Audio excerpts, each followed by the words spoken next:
And it sort of seems like, right, the difference, God just showed me the difference between a pool and the beach, because there are things going on in the beach that are not going on at the pool. You don't get that, right? The waves are not playing games with you at the pool. At the beach, right, you get jump, right, jump. And you start sucking it out. Because God always sets it up that as quickly as your sea billows rolled in, they rolled out. As quickly as your sea billows will roll in, they always roll out. That's how sorrow works, right? That's why you cannot be caught up in it. That's why you do not walk in your soulless realm, because that is selfish, right? You walk in your spirit.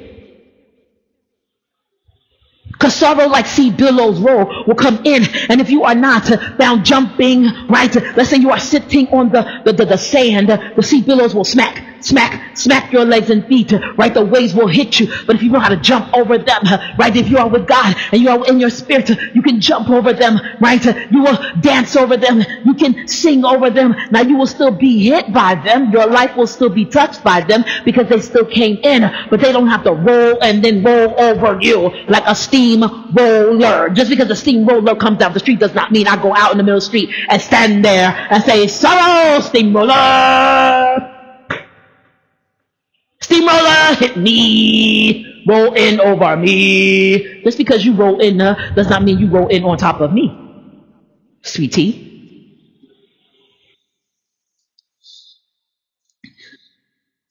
Because God does it. As quickly as the billows roll in, they roll out, don't they?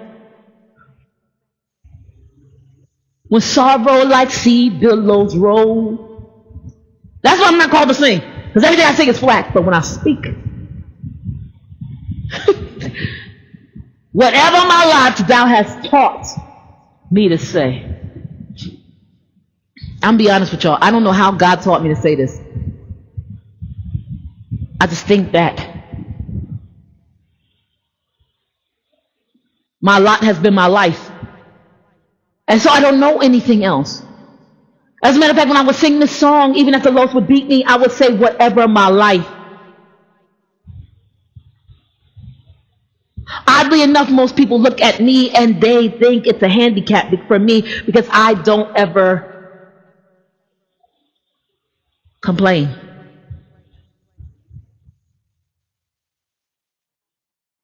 I'm telling you, my friends used to be around me, and then how many people are like, okay, if I ask you how you feeling, don't tell me you are okay.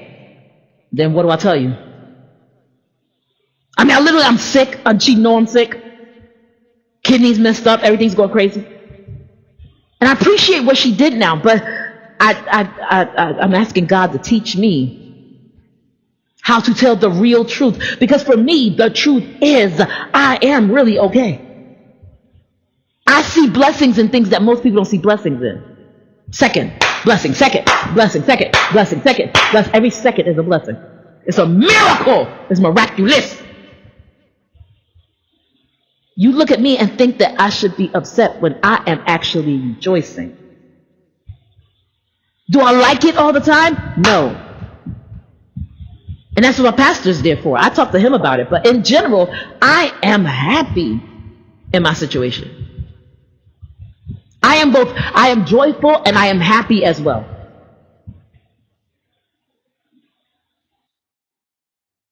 I am happy because of the fact that you got to think about the sea billow situation. When the sea billow comes in, when things get bad, you know things are always going to get good. Why? And we could go and say Romans 8:28, and we know all things work together for the good, right? We go Matthew 6:33, seek ye first the kingdom of God and his righteousness, and all these things will be added unto you. We go to then Romans 8:37 that says, yet and still in all these things we are more than a conqueror. Then we go to Romans 8:28 that says, and we know all things work together for the good to them that love God and are the called according to his purpose. Then I could go to Philippians 4:13 that says, I could do all things through Christ. I could do all things through Christ, through Christ that strengthens me. Then I go to Philippians 3:14 that says, but that I count not myself to have apprehended, but this one thing I do, forgetting those things draw behind me and look at what our eyes ahead. I press the word of mark for the prize of the high cause in Christ Jesus our Lord. Then we go from this one thing to that one thing in Psalm 27 verse 4 that says, one thing have I desired of the Lord, and that will I seek after. That will dwell in the house of the Lord all days of my life, to behold the beauty of the Lord and acquire in the temple. So I go from Matthew 6:33, naturally seeking things, to Psalm 27 verse 4, actually getting them, right, spiritually, getting everything I need on earth and in heaven, right, knowing that I have that built up for me in heaven. I don't understand why you are crying. I was just taught the way I grew up. We grew up in a horrible place, in a horrible neighborhood. You see those kids that are in Africa that deal with those crazy things and those crazy situations and climates. I dealt with, on my level, I dealt with that. I didn't grow up with any happiness. So if I got another second, I'm happy.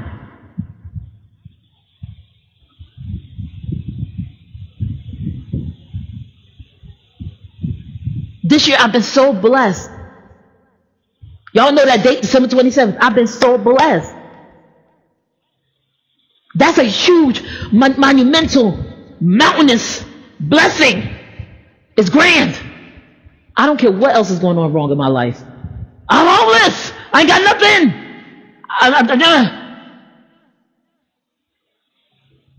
But I still got December 27th.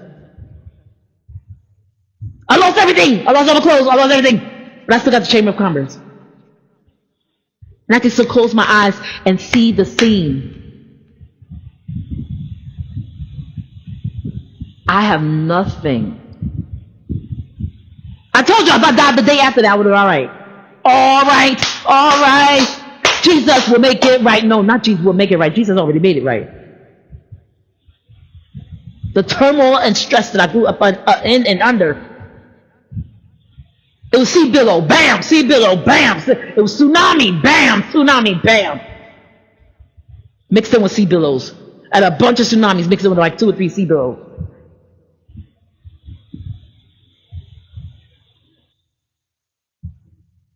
And at the end of the day, I must say, I'm okay, me and my soul.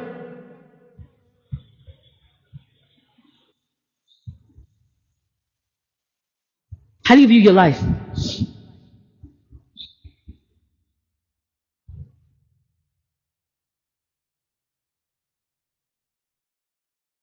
On the third day, there was a wedding in Cana of Galilee, and the mother of Jesus was there. Now, both Jesus and his disciples were invited to the wedding. We talked about this because that statement right there lets us know Mary was not invited. Just because you see me somewhere, don't mean I was invited. On the third day, there was a wedding in Cana of Galilee, and the mother of Jesus was there. Now, both Jesus' disciples were invited to the wedding. If she was invited, why make the stipulation? And when they ran out of wine, they just shoot right for the gut. And when they ran out of wine, the mother of Jesus said to him, they have no wine. Jesus said to her, woman, what does your concern have to do with me?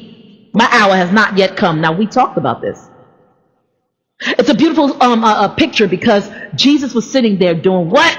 Minding his own business. Minding his business.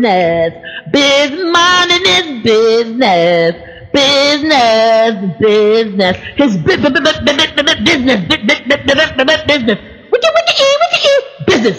He's minding his business. A lot. He was doing that a whole bunch. That was his lot. Whatever his lot, he already knew to say. He's minding his business. Come on, yo.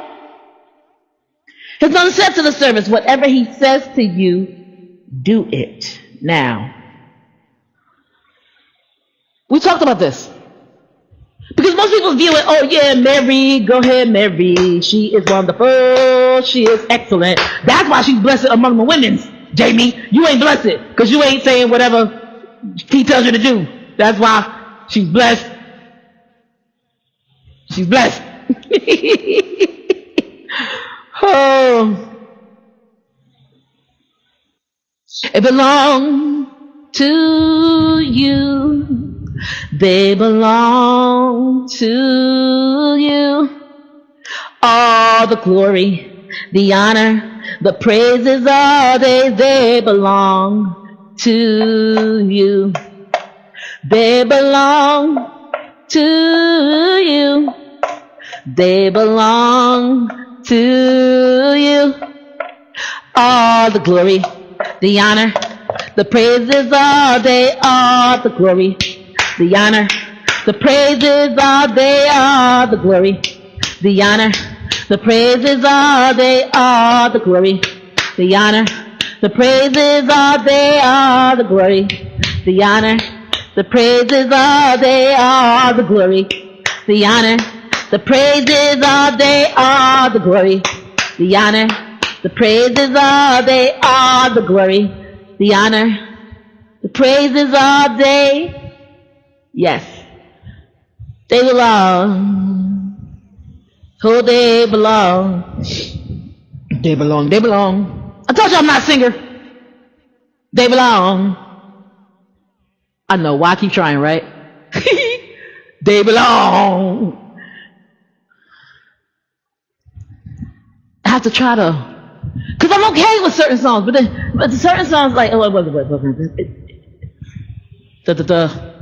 I'm saved by His power divine, saved. But that line, what is that line? Like now it's sweet and my joy is complete. Oh God help me, for I'm saved. I can't do it, y'all. I can't do it, y'all. Saved. Oh God. Saved. God.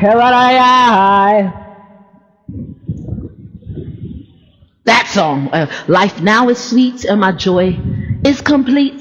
Certain songs I just have to be able to sing. And I mean yell out. Oh, come on. That's why I said it when I was young. I said I'm going to get apartments. I'll get a house that I could sing in. Lois said, good, leave. I was what, 8? I would have left if I could. I was trying to go to heaven when I was 6. I was trying to go to heaven. I said, I'm saved. I could go to heaven. I got a suitcase. I took Tasha's suitcase because I had no suitcase. They let Tasha go to camp and they let me go. I was too young apparently, whatever. So Tasha had a suitcase, so I took Tasha's suitcase. Yo, man, you ain't going to heaven. And I got, I had this trench coat that looked like Paddington Bears. So I put it on, and I was going to heaven. The suitcase was empty. What you need a suitcase for if it's empty? They belong. They belong. All the glory, the honor, the praises, all day, they belong. I love that song because of the way it hooks around. Even when I do tracks, I see pictures.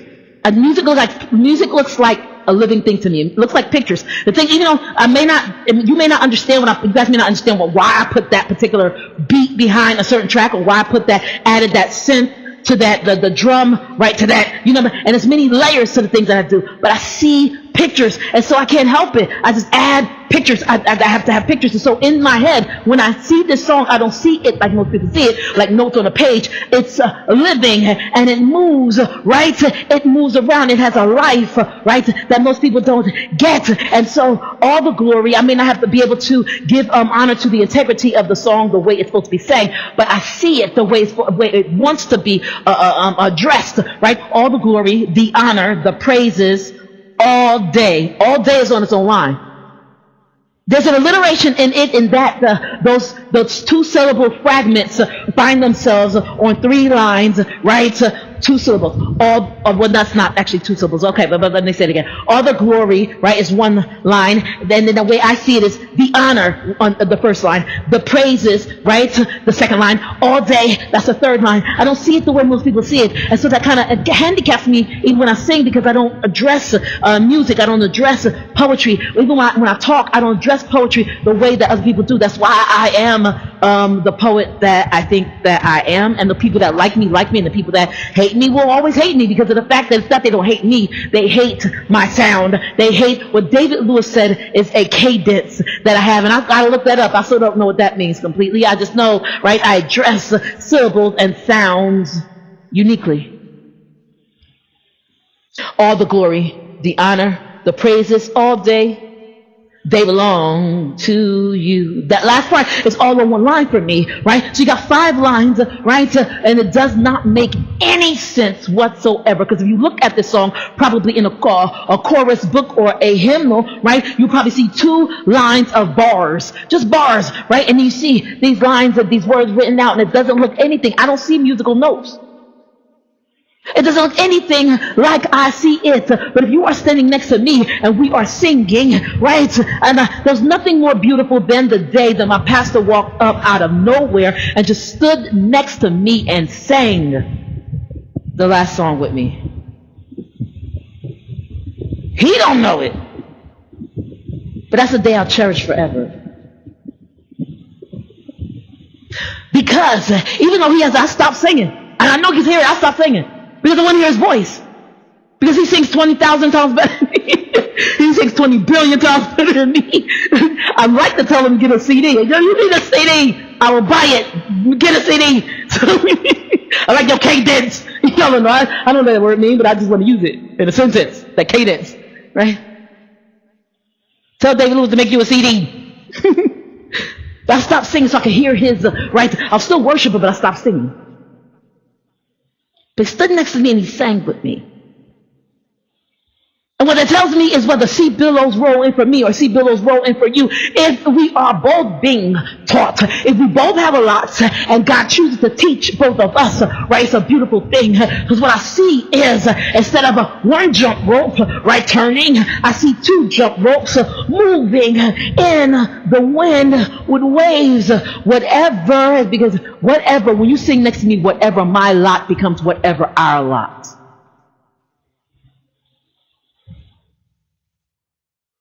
So we read and we retreat, God, thou hast taught me to say, that part's individual, right? Because it teaches us individually here, but as we have our lot, right? Because we both have to understand what God is saying. We both have to understand what God is teaching. We both have to see. It's a see and say type situation. It is well. It's not something that I could just repeat in a chorus line. What's happening is, I believe, as I say, it is well.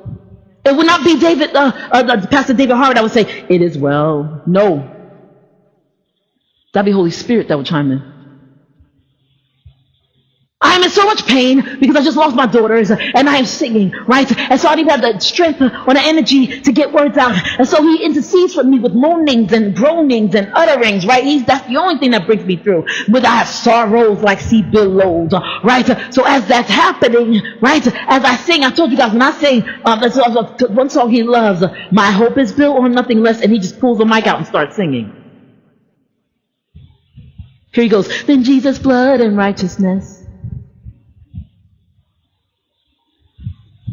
He chimes right in, right? There's certain songs, right, that speak to us, right, that we know. And when we know that song, when that song comes up, we really get into it. There's certain songs they sing in my church, and I'm like, oh, yeah, sing a tri-state fellowship, do that thing. But when I hit the note that I want to sing about some chasms, they know it, David Lewis know it.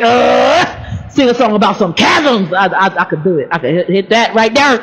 My Holy Spirit jump up and start singing with me, right, because he knows that I find myself ebbing more than flowing. Remember that? Sing about some chasms. Most people get upset about the fact that, oh no, there's a hole here. I gotta jump across. And I'm excited because there's that hole. You don't realize if you look down. I see it as far as a picture goes. If you look down into the hole, you will see that it's me and Jesus walking along the path, right? You're wondering about getting there fast and jumping over the hole. How about you dive and slide down into the chasm and walk along with us and enjoy some special he that dwelleth in the secret place of the Most High that shall abide under the shadow of the Almighty. Time. How about you enjoy some Psalm 91 time with us of a he that dwelleth in the secret place. In order for me to enjoy the flow, I must be able to live in the ebb. Give me a chasm or two. I'm all right.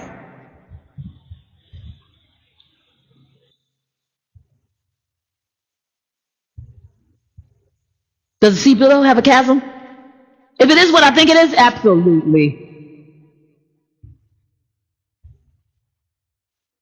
Just like there's a spacing, right, in the chasm, right, where that's a spacing, right, where you have to jump from one side of the one mountain to another to get to the other side, right? That hole is that chasm, right? If a sea billow is what I think it is, the chasm is. That's why I brought up the distance, the diameter, right, of the wave, of the billow itself, the diameter or the circumference, not really, but the diameter, which is 2 times the actual radius, right? The radius is that one from the middle vertice, right, up to the end of it, right? That diameter itself, that's 2 times that. That diameter would be your time, right, between one billow and the next. That diameter would be your chasm.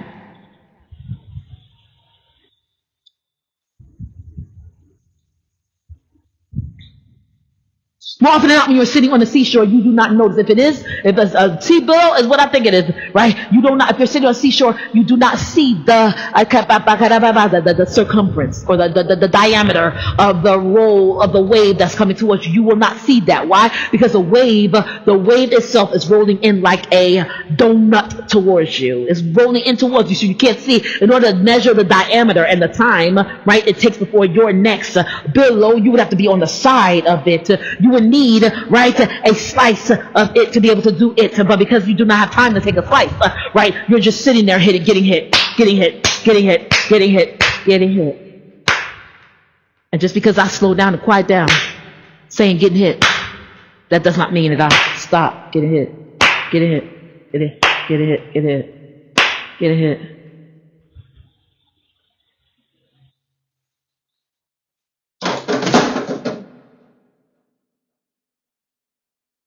My question for you is, what indicates sorrow for you?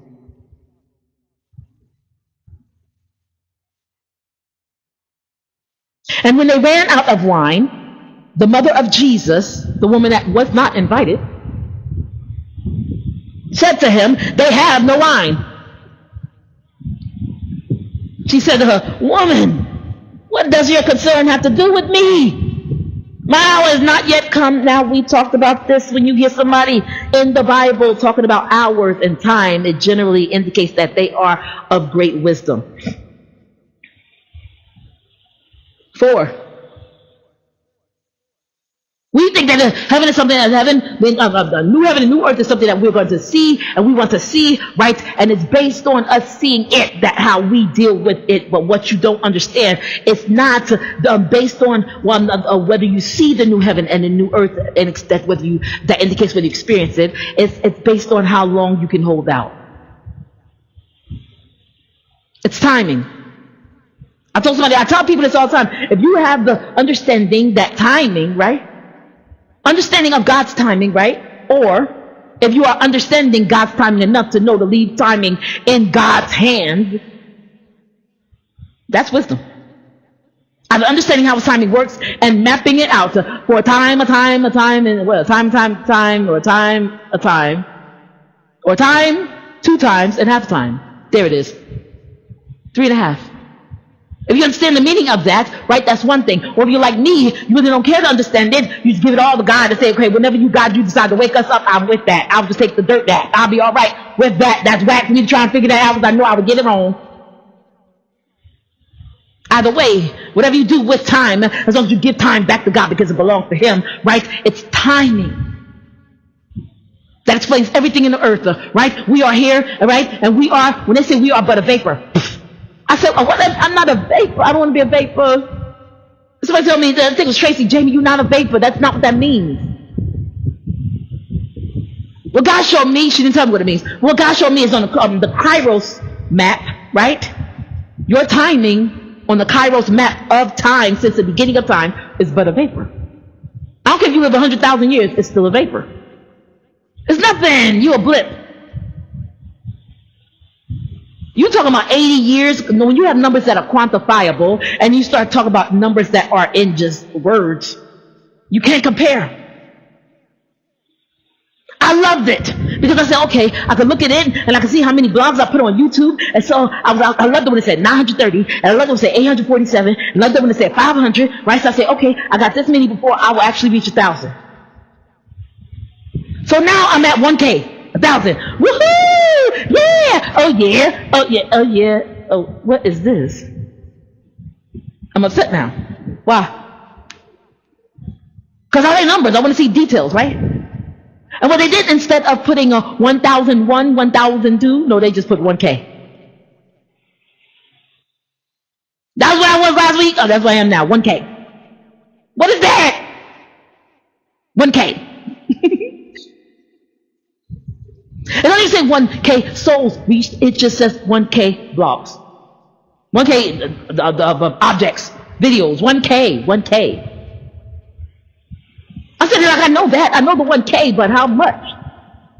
I want to play with that. I want to see how many I have to go before I get to 1.5K. Better yet, I put it in the terms that some of you who run can understand it with me, right? How many of you like running 5Ks? Would you like it if somebody that ran a 1K, right, got the same medal that you got for running your 5K? There it is. This is my 5K in the spirit. For the race is not given to the swift nor strong, but to him that endureth unto the end. I am, let's be honest, I don't feel good right now. I didn't feel good yesterday. I don't feel good right now. I'm in a lot of pain. But while being in a lot of pain, in a fiery furnace, right in the middle of my own dry bones, right, I'm still singing with sorrows like feet will grow. Wherever my lot, but while I'm singing, wherever my lot, right? I want you to outline what my lot look like. If I put on a blog, they'll be like 1K, 1K, 1K. That ain't funny. 1K.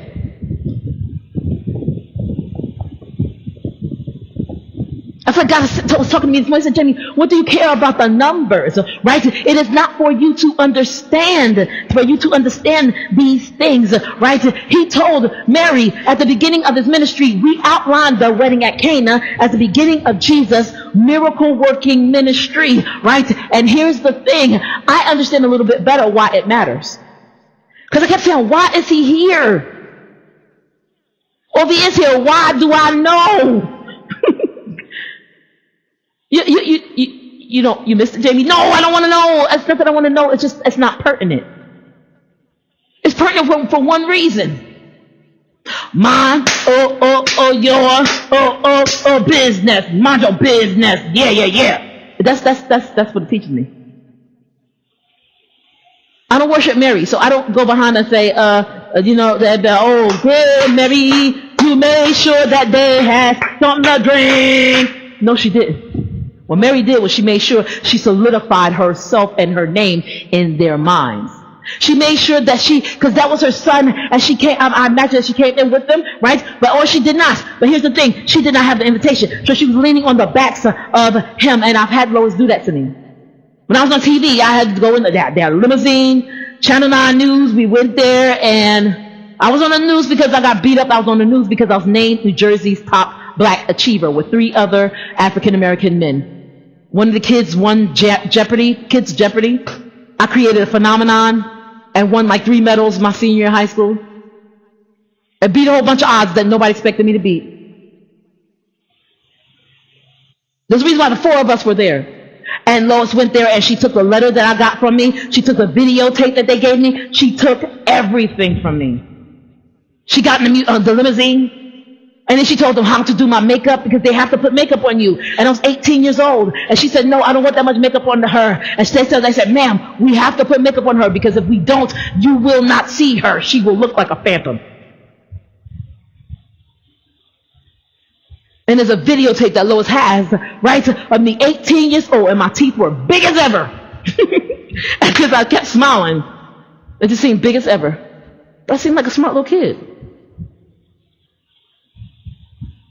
So I know what it's like when somebody rides the coattails. Because right after that, we came home. I got out of the car. I went to bed, and I woke up the next morning, and she said, I hate you. I'm going to kill you.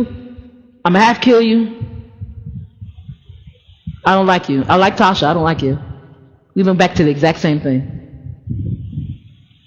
After the limo. And that's the story I never told. That's the story I never told, I know. But I imagine Jesus' mother treated him the same way. She prostituted and trafficked him. Didn't she? Yeah, she prostituted him. She said to Hey, come here. Do whatever he tells you to do. That's not prostituting him, Jamie. Yes, it is. She prostituted his gift and then trafficked him.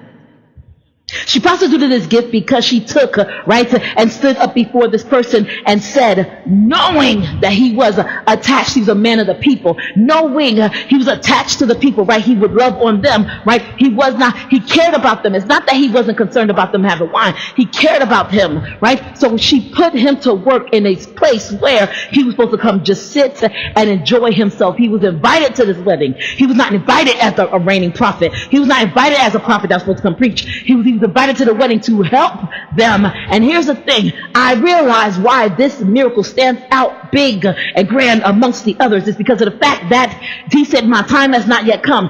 This miracle stands out great to me, and it always stood out great to me. I said, what is the point? The point, that we should see is that there's a big difference between this miracle and the rest of them. What's the difference? He didn't heal anybody. She prostituted his gift and called this gift the whine, right, when it was not. She was whining, right, when she should have not been whining, right? She called his gift whine when it was not wine. His gift was healing. His gift was not wine, it was bread. He said healing is the children's bread. His gift was not wine, it was bread. But we take it, we roll over it, and we don't realize that he was trafficked in it. It only stood out to me because this happened to me. Because I'm greedy too. So it stood out to me because this happened to me. Otherwise, if this thing didn't happen to me, I would have thought of it the same way everyone else does. What does your concern have to do with me? It is not my time. Now, why is this important? Because she rolled right around and said, do what he tells you to do. Oh, Mary had faith. Mary had faith. Faith. No. Tired of hearing that. Tell another story. That's a lie. That's a bold-faced lie. If Mary had faith, she would have believed that wine would have been supplied. They could have been coming together and counting the money to go get some wine. These people were rich. Because here's the thing, she was back there talking to Jesus while they were over wherever they were at. She was going to find Jesus, tell him they ain't got no wine. Supply. Then she did a passive aggressive, do whatever he tells you to do. Of course he heard him. But Jesus operates in time. We told you, there's always a twofer with God. Women is not my time. Well, women, what does my concern have to do with you? It is not my time. One, woman, what does my concern have to do with you? Two, it is not my time. There's your twofer, right? So if that's the case, right, and Jesus is a man of great wisdom because he will not step outside of his time, what did she do? She trafficked him. She prostituted his gift, called it wine, do whatever he tells you to do, knowing that he was listening. Because what happened? The servant did not come over to Jesus and ask him, are you going to tell me to do something?